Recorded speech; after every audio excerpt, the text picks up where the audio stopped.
விஜய் ஏன் இங்க கொண்டாடுறாங்க? விஜய் எதுக்கு இங்க வர்றாரு? நேருக்கு நேரம் உட்கார்ந்து பேச சொல்லுங்க. 2011 விஜயை மிரட்டினாரா ஜெயலலிதா? உண்மையை உடைத்த SAC. விஜய் தற்போது அரசியல் உலகில் பரபரப்பை கிளப்பிக் கொண்டிருக்கிறார். கட்சி தொடங்கும் முன்பே பின்னணியில் அமைதியாக அனைத்து ஏற்பாடுகளையும் செய்து வைத்திருந்தார். அதனைத் தொடர்ந்து அதிகாரப்பூர்வ அறிவிப்பு வெளியானவுடன் அரசியல் சூழ்நிலை கலகலக்க ஆரம்பித்தது. தமிழ் சினிமாவின் முன்னணி இயக்குநர்களில் ஒருவராக வலம் வந்தவர் மற்றும் விஜயின் அப்பா SA சந்திரசேகர் திரைப்பட உலகத்தில் மட்டுமல்லாமல் சமூக மற்றும் அரசியல் நிகழ்வுகளிலும் தன்னுடைய நேர்மையான கருத்துக்களை வெளிப்படுத்துவதில் அக்கறை காட்டி வருகிறார். சமீபத்தில் 2011 நடந்த ஒரு அரசியல் நிகழ்வை அவர் பகிர்ந்துள்ளார். 2011 SAC அதிமுகவிற்கு ஆதரவு தெரிவித்தது மிரட்டலா அல்லது ஏதாவது ஆதாயமா என்ற கேள்வி எழுந்தது. இந்த கேள்விக்கு SAC நேரடியாகவும் தெளிவாகவும் பதிலளித்துள்ளார். நிருபரின் கேள்விக்கு பதில் கூறும்போது அவர் உண்மையை அப்படியே பகிர்ந்தார்.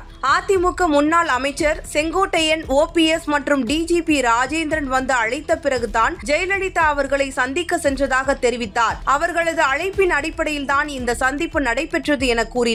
அது மட்டுமல்ல, SAC தனது இயக்கத்தில் 15 தகுதி உள்ளவர்கள் இருப்பதாகவும் கூறினார். அந்த நபர்களுக்காக ஏதாவது உதவி கிடைத்தால் அவர் ஆதரவு தருவதாக கூறியதையும் தெரிவித்தார். மிரட்டல் எல்லாம் என்கிட்ட வேலைக்கு ஆகாது என்று SAC உறுதியாக கூறினார். எதுக்குமே பயப்படுற ஆள் இல்லனா, என் சரித்திரத்தில் பயம் என்ற ஒன்று கிடையாது என்று அவர் துணிச்சலாக பதில் கூறினார்.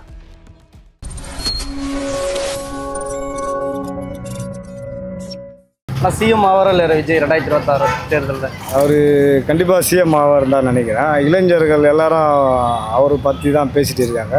கண்டிப்பாக சிஎம் ஆகணும், ஒரு மாற்றம் வேணும் தமிழகத்தில். அதனால் விஜய் சிஎம் ஆகணும்னு நினைக்கிறேன். திமுக வீழ்த்திடுவாரா விஜய்?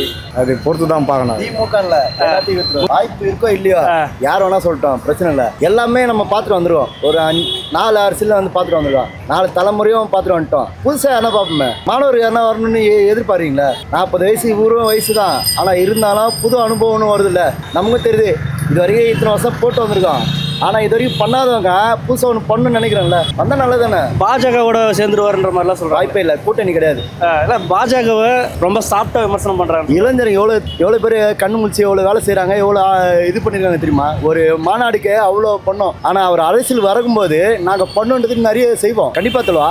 என் தலைவன் வரானா நாங்கள் எல்லாருமே ஒன்று கூடி நிற்போம். நான் மட்டும் இல்லை, என் ஃபேமிலியில் மொத்தம் ஒரு 40 பேர் வச்சுங்க. என் ஒருத்தனுக்கு 40 பேர்னா ஒவ்வொரு ஃபேமிலிக்கு இருக்குல்ல, யோசிச்சு பாருங்க. திமுக மட்டும் தான் ஃபேமிலி இத்தனை பேர் இருக்காங்க, ஓட்டு போறாங்க. அவங்க ஃபேமிலியில் திமுக மட்டும் இருக்காங்க. ஆனா TVK என் தளபதி எல்லாருமே வருவோம். எனக்கு என் ஃப்ரெண்டு, அவங்களுக்கு ஒரு வரலாறு இருக்குல்ல, 40 ஆண்டுகால வரலாறு இருக்குல்ல. இருக்குதான், ஆண்டுகால ஏமாற்றம் தான் சார் மிச்சம். மக்கள் ஏமாற்றம் நிறைய அடைஞ்சிருக்காங்க. ஃப்ரீ பஸ் கொடுத்துருக்காங்க, 1000 ரூபாய் ஊக்கத்தொகை கொடுக்குற பெண். அதனால என்ன பயன் சொல்லுங்க? 1000 ரூபாய் கொடுத்துட்டா மகளிருக்கு எல்லாமே ஒரு மாசத்துக்காக எல்லாமே அவங்க செலவு எல்லாமே போயிடுமா? இன்னமும் மினி பஸ் தனியாருக்கு விட்டு இன்னும் சாவடிக்கிறாரு. அடித்தட்டு மக்கள் எப்படி வாழ்வாருன்னு நினைச்சே பாக்கலையா? 5 ஆண்டு கால ஆட்சியில அது வந்து விஜய் வந்து நிறைவேற்றுவாரா? கண்டிப்பா நிறைவேற்றுவார் சார்.